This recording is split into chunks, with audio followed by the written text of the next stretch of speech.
사도행전 28장 1절 10절 같이 읽습니다. 우리가 구조된 후에 안지 그 섬은 멜리데라 하더라. 비가 오고 날이 참에 원주민들이 우리에게 특별한 동정을 하여 불을 피워 우리를 다 영접하더라. 바울이 나무 한 묶음을 거두어 불에 넣으니 뜨거움으로 말미암아 독사가 나와 그 손을 물고 있는지라. 원주민들이 이 짐승이 그 손에 매달려 있음을 보고 서로 말하되 진실로 이 사람은 살인자로다. 바다에서는 구조를 받았으나 공의가 그를 살지 못하게 함이로다 하더니 바울이 그 짐승을 불에 떨어 버림에 조금도 상함이 없더라. 그들은 그가 붙든지 혹은 갑자기 쓰러져 죽을 줄로 기다렸다가 오래 기다려도 그에게 아무 이상이 없음을 보고 돌이켜 생각하여 말하되 그를 신이라 하더라. 이 섬에서 가장 높은 사람 보블리오라 하는 이가 그 근처에 토지가 있는지라. 그가 우리를 영접하여 사흘이나 친절히 머물게 하더니 보블리오의 부친이 열병과 이질에 걸려 누워 있거늘 바울이 들어가서 기도하고 그에게 안수하여 낫게 하매 이름으로 섬 가운데 다른 병든 사람들이 와서 고침을 받고 후한예로 우리를 대접하고 떠날 때에 우리 쓸 것을 배에 실었더라. 아멘. 아멘.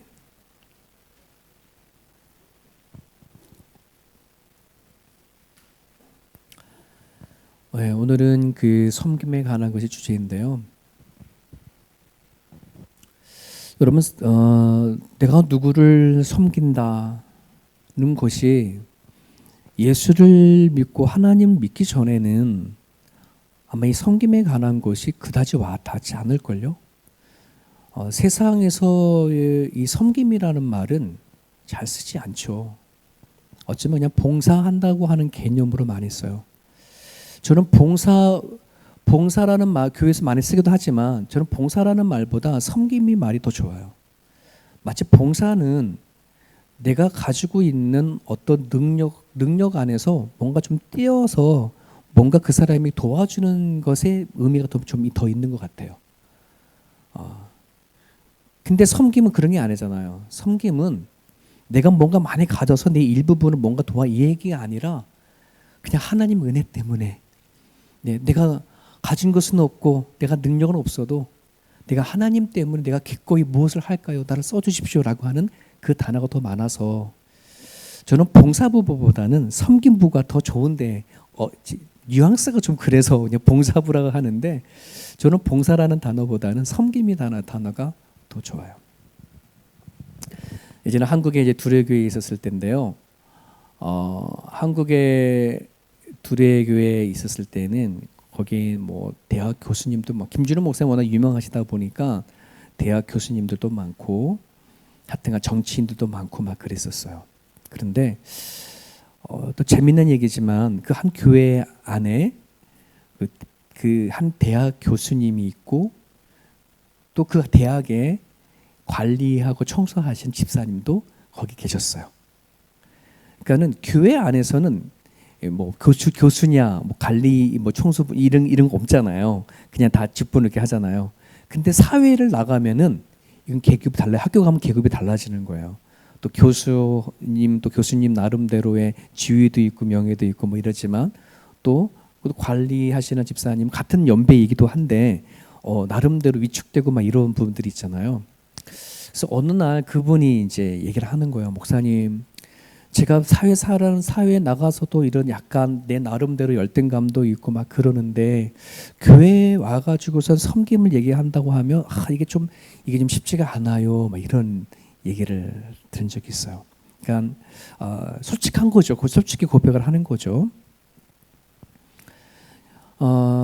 여러분 섬긴다고 했었을 때 이게 어떤 사람들에게는 정말 이건 당연한 거야 할지 모르지만 또 어떤 사람에게는 이게 불편할 수도 있는 부분들이에요. 왜? 늘 살아간 삶 속 안에서 내가 서비스 관련된 일을 하거나 그렇지 않아도 바깥에 살면서 내가 섬기고 봉사하고 막 왔는데 교회 와서도 또 섬기라라고 이렇게 얘기하다 보면 그게 되게 힘들어 하시는 분들도 없잖아 계시더라는 거죠. 그래서 섬김이라고 한다는 것이 세상의 기준으로 봤을 때는 비정상적일 수도 있고 하나님을 전혀 모르는 사람들에게는 비웃는 그냥 단어일지도 모르겠습니다. 그냥 약한 자들이 세상 약한 자들이 말하는 정도가 되지 않나 막 이렇게 치부할 수도 있죠.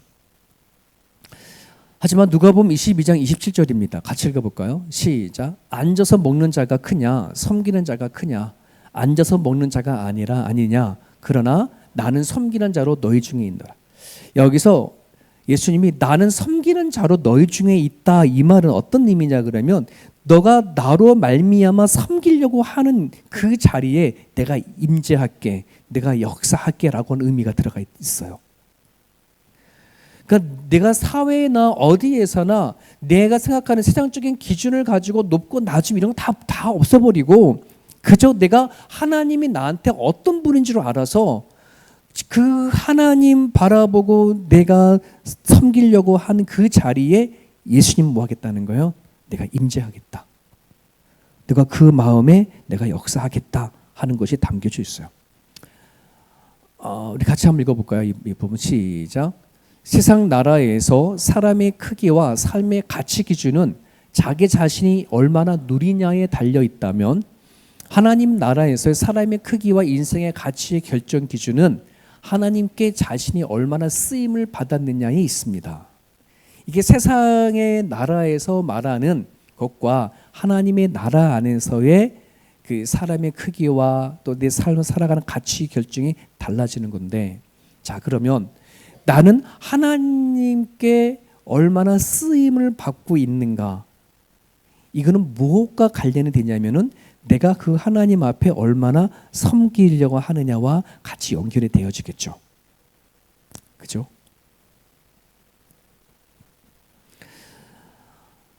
사람은 위대한 일을 하기 위해서 위대한 일을 찾습니다. 이게 아마 세상 나라의 방식일 겁니다. 큰 일을 하려고 그러면 어쩜 힘 있는 자, 능력 있는 자를 찾을 겁니다. 하지만 하나님은 처음부터 큰 자를 찾지 않아요. 처음부터 능력 있는 자를 찾지가 않아요. 성경에 보면 하나님이 당신의 이스라엘 나라를 세워갈 때에도 갈대아 우르 한 시골 구석에서 아버지에 따라서 우상이나 깎고 만들었던 아브라함을 부르셔서 당신의 나라를 세워가듯이 이스라엘의 왕을 세울 때에도 세상의 기준에 따라 힘 있고 능력 있는 첫째 장남이 아니라 막내를 통해서 또 작은 자를 통해서 세워가시는 하나님의 그 손길들이 있지 않아요? 그죠?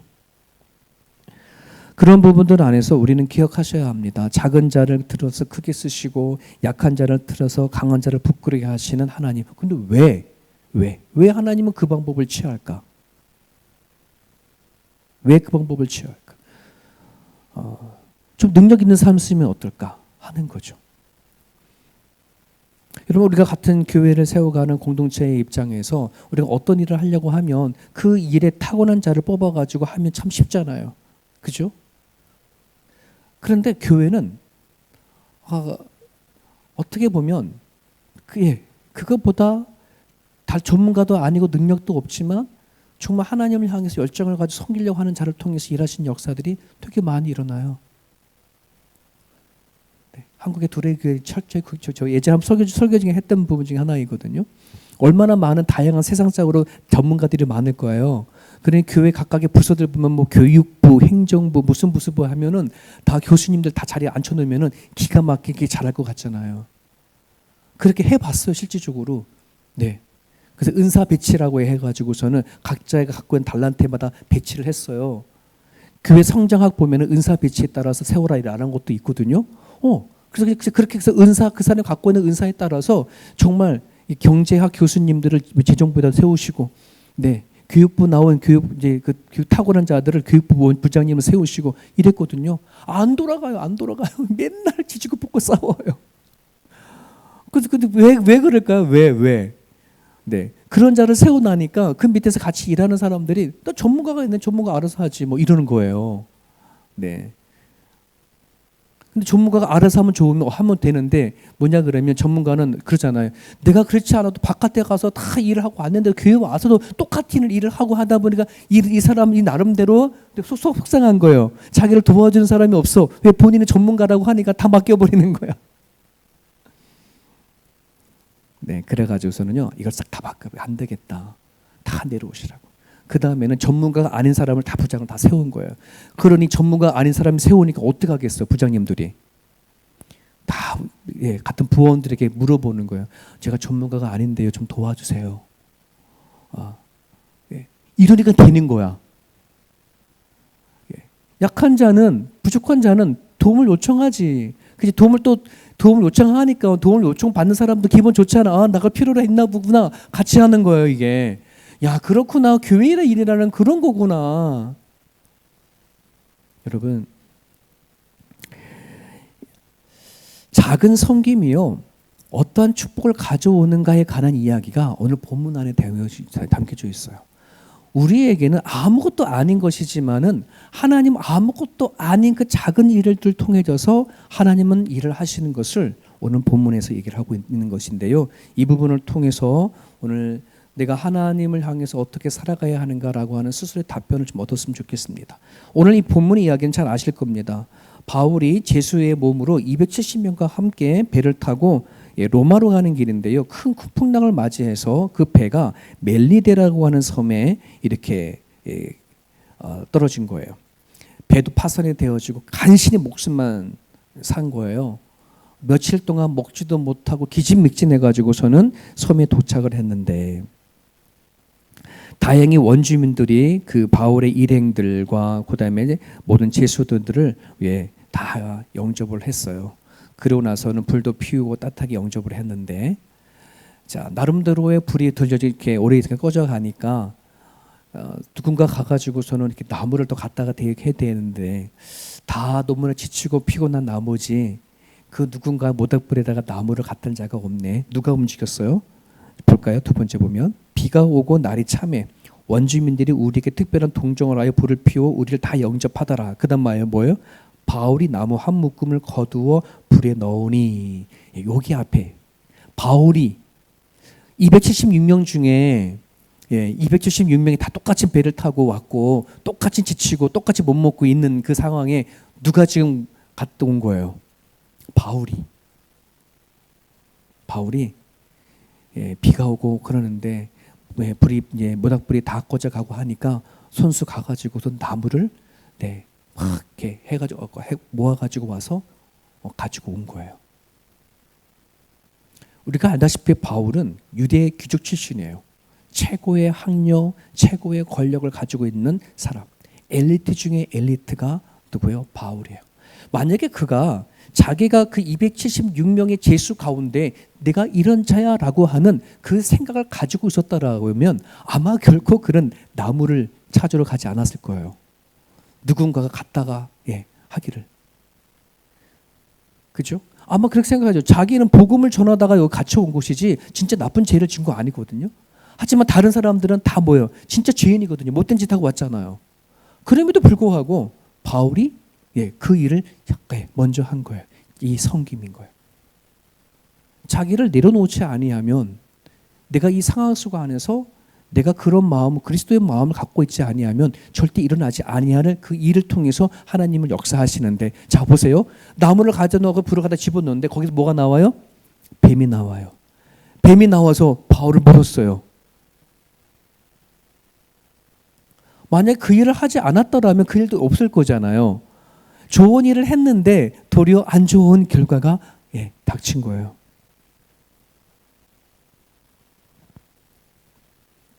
여러분, 이 어쩌면 작은 일을 하다가 닥치는 이 상황이 어쩌면 독이 되어줄 수도 있고, 어쩌면 이게 더 안 좋은 상황으로 펼쳐갈 수 있는데, 이 일이 시발점이 되어져서 쭉 복음이 들어간 이야기가 이제 뒤에 이야기가 이루어져 간 이야기예요.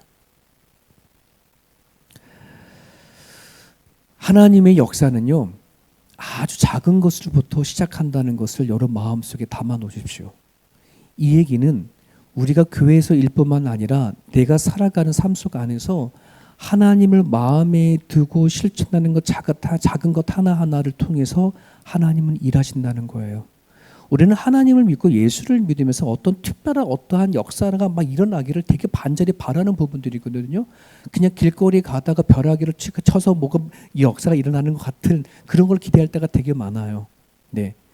심지어 제가 목회를 하다 보니 별의별 사람을 다 만나잖아요. 어떤 집사님은요, 너무나 하나님을 알 것 같은데 체험이 되지 않으니까는 1년 동안 내내 하나님 제발 좀 체험 좀 해주십시오. 제가 체험되지 아니하고도 하나님 믿어지는 믿음이 너무나 성장하지 못하니까 하나님 체험 좀 해달라고. 근데 이분이 전기공이거든요.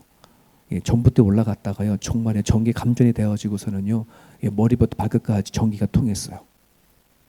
완전 죽다가 살아났어요. 그분을 방문을 이제 신방을 갔는데, 목사님 절대 이거는 기도할 것이 안 된다고.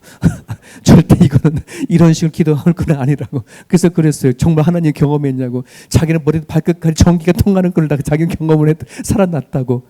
병상에서요, 한 달 동안 있었는데요. 한 달 동안 뭐 했냐면요, 로마서 1장부터 16장까지 다 외워버렸어요. 너무나 그게 은혜가 되져가지고.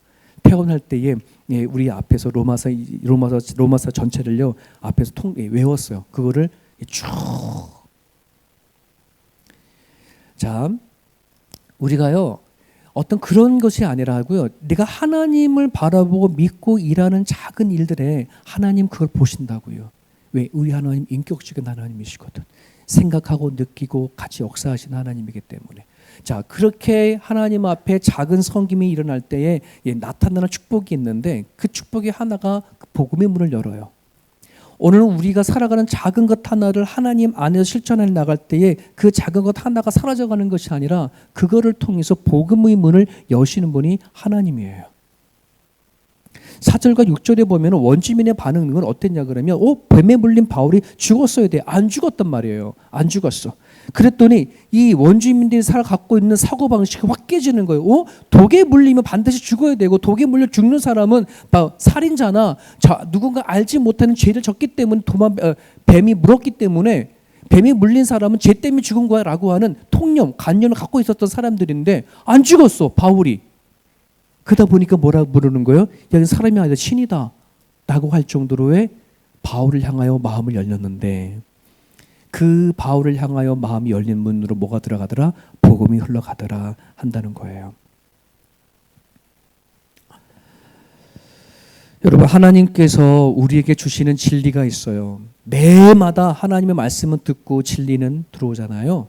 근데 그 진리를 힘입어서 내가 무엇인가 작은 것으로 실천하게 되어지면 그 실천하는 걸 통해서 복음이 뭔지, 구원이 뭔지, 하나님의 역사가 뭔지를 나타나거든요. 하지만 수많은 진리가 듣는다고 하더라도 거기에 아무것도 하지 않으면 아무것도 역사가 일어나지 않아요. 여러분, 왜 순종이 제사보다 낫다라고 하냐 그러면은요, 순종이라고 한다는 것은 내가 10가지를 들었으면 그 중에 한 가지를 하면 그 한 가지를 통해서 역사하신다고 하는 하나님의 메시지이거든요. 네. 우리는 얼마나 많은 수많은 메시지를 들어요. 그 메시지를 듣고 우리는 얼마나 많은 거를 내 삶 속에 적용할 것이 얼마나 많아요. 근데 우리는 듣고 안 하잖아요. 듣고 안 하잖아요. 여러분, 섬긴다고 하는 것 자체가 교회에서 봉사라고만 생각하지 마시고요. 여러분이 살아가는 삶의 그 자리 가운데 가지고 들어가셔서 여러분들이 내가 포기하고 내려오실 것들이 있다면 그 기꺼이 예수님의 말씀을 힘입어서 한번 내려내 보십시오. 그래, 내가 죽어주마. 내가 섬겨주마. 이거예요. 그럴 때 하나님은요, 그 일을 통해서 일하신다고요. 복음이 흘러가게 합니다. 사람의 마음을 움직이십니다. 모든 사람들은요, 감동이라는 걸 받기를 원해요. 감동. 우리도 그런 거 있잖아요. 그렇지 않습니까? 근데 믿지 아니하는 사람은 믿는 사람들을 통해서 뭘 원하냐면은요, 마음의 터치가 일어나기를 원하거든요. 근데 그 마음의 터치는 어디서부터 우리가 일어나냐면 믿는 자의 섬김을 통해서 그 터치를 해드릴 수가 있어요. 그러니까 내가 죽고 예수로 살아가는 섬김이 가지면 사람들은 말하겠죠. 어떻게 그렇게 할 수 있냐? 어떻게 그렇게 할 수 있냐? 내 안 예수님 때문에. 그게 섬김의 시작인 거예요. 또 하나의 특징을 보면은요, 작은 섬김을 통해서 치유와 회복의 문이 열리는 걸 볼 수 있어요. 여기 원주민들의 생각이 깨어지고 바울을 통해서 복음이 들러가는 문이 열리기 시작했고, 자, 그런데 그 뒷부분을 보게 되면은요, 섬에 추장이 있어요. 누구예요? 추장 이름이 버블리오인데 그 얘기를 듣게 되어져요. 와, 바울이라는 사람이 독사에 물렸는데 안 죽었대. 그 얘기를 추장에게 귀에 들어가더니 추장이 자기 집으로 초청을 했어요. 초청을 하는데 그 집에 누가 있냐면 추장의 아버지가 열병과 이질에 걸렸다라고 그렇게 얘기를 하죠. 그랬더니 바울이 가서 뭐 해줘요? 기도해주고 기도했더니 나았더라. 아멘입니다. 만약에 그 앞에 그 작은 일들이 일어나지 않았더라고 하면 추장의 집에까지 가야 할 이유가 없는 거예요. 네, 그 치료의 역사는 일어날 이유도 없는 거예요. 아무것도 아니었던 그 작은 하나의 실천과 그 섬김이 하나님 그 일을 통해서 이뤄가 나가는 것들이 보여주죠. 여러분, 내가 온 것은 섬김을 받으러 오는 것이 아니라 도리어 섬기려 하고 그다음 뭐예요? 많은 사람들에게 대속물로 주려 한다. 이게 누구? 예수님이세요. 우리가 믿는 예수님은 섬김을 받으러 오신 것이 아니라 섬기려 오셨고 대속물로 우리 대신에 죽으시기로 오셨 분이 예수님이잖아요. 그럼 우리가 그분을 믿는 거 아니겠어요? 그분을 영접한 거잖아요. 그러면 내가 대접을 받고 내가 섬김을 받으려고 하는 거는 우리는 포기해야 한다는 말이에요. 이거는 가정 안에서도 마찬가지예요. 부부 사이도 마찬가지예요. 내가 남편이니까 아내를 통해 난 섬김을 받아야 돼. 반대로 아내는 나는 남편을 통해 섬김을 받아야 돼라고 하는 이것까지도 적용을 우리는 해야 되거든요. 그잖아요. 내가 이 메시지가 어디부터 적용이 되어지느냐? 내 집안부터 치고 들어가야 적용이 되어지는데 우리는 아직까지도 수없이 많은 말씀을 들었음에도 불구하고 이 섬김이 내 사랑하는 부부 사이도 일어나지 않아요. 가정 안에서도 일어나지 않을 때가 얼마나 많은지 몰라요.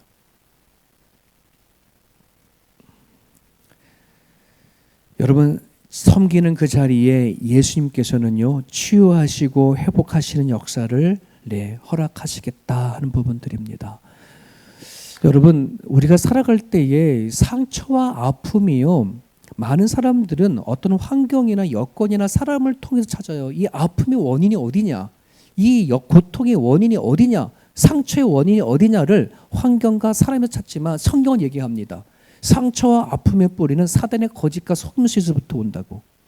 오늘 우리 그리스도인들이 살아가는 가정 오면서요, 수많은 아픔과 상처가 있는데 그 상처의 원인과 아픔을 어떤 환경이나 사람을 두고 살아가다 보니까 이것이 하나님 앞에 가지고 나가서 풀어야 할 즉 영적 싸움이라 생각하지 아니하고 그거는 그냥 환경이었을 뿐이야, 사람과의 다툼이었을 뿐이야라고만 생각하고 그냥 그 아픔을 처리하지 않고 살아갈 때가 너무나 많거든요.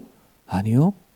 성경은 말을 해요. 오늘 저나 여러분들이나 내 안에 보여지고 있고 아직 처리되지 아니한 상처가 아픔이 있다면 이건 사단의 거짓과 속임수에서부터 시작되어지는 그 뿌리가 거기라는 말이에요. 그래서 이거를 뭐예요? 주께 가지고 나가야 돼. 예수께 가지고 나아가서 십자가에 못 박는 일이 반드시 일어나셔야 돼. 주께서 그걸 가지고 치료하신다. 제가요, 도대체 내 상처와 아픔이 어디 있느냐고 그렇게 머리가 커가지고 청년이 되어질 때 하나님 앞에 울고 불고 기도했더니 찾아와서 주께서 말씀하시는 거가 보여주는 것이 야, 네 상처와 아픔은 너 아버지야.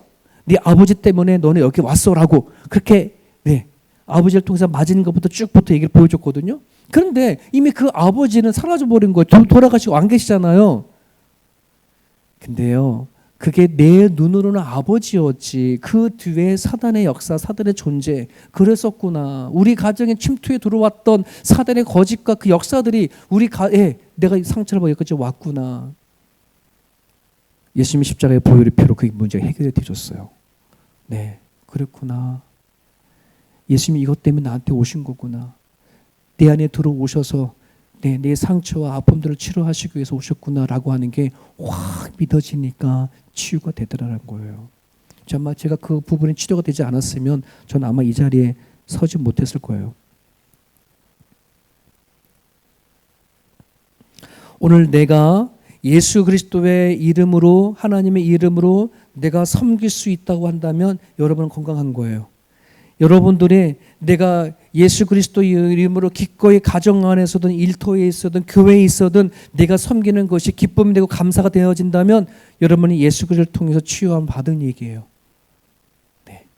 그러니 여러분들이 기도하여 주십시오.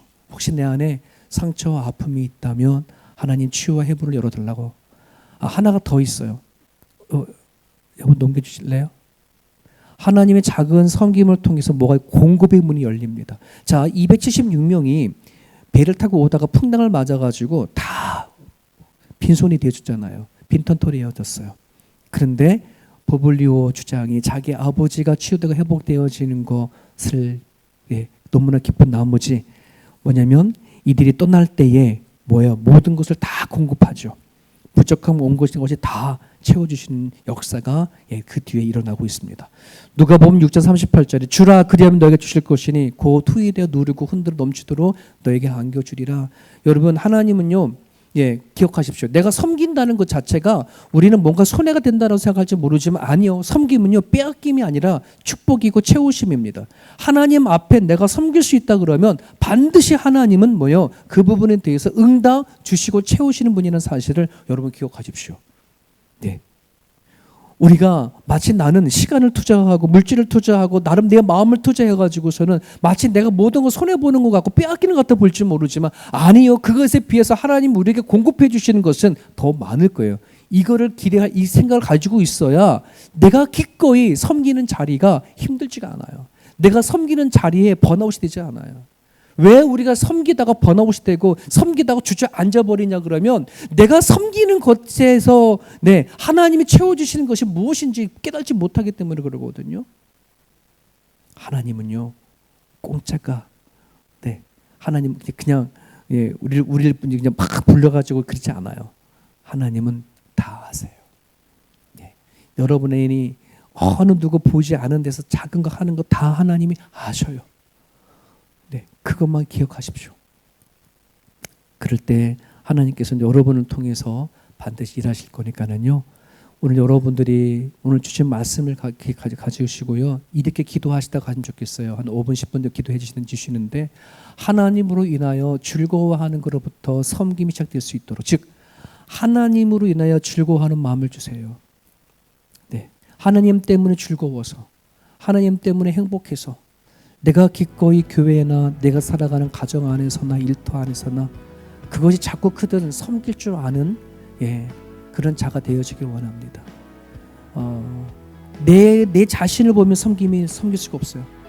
하나님 바라보고 섬길 수 있는 그런 자가 되어줄 수 있도록 하나님 때문에 즐거운 마음을 달라고 하는 마음으로 지금 같이 한번 기도해 주시고 자 이렇게 돌아가면 좋겠습니다.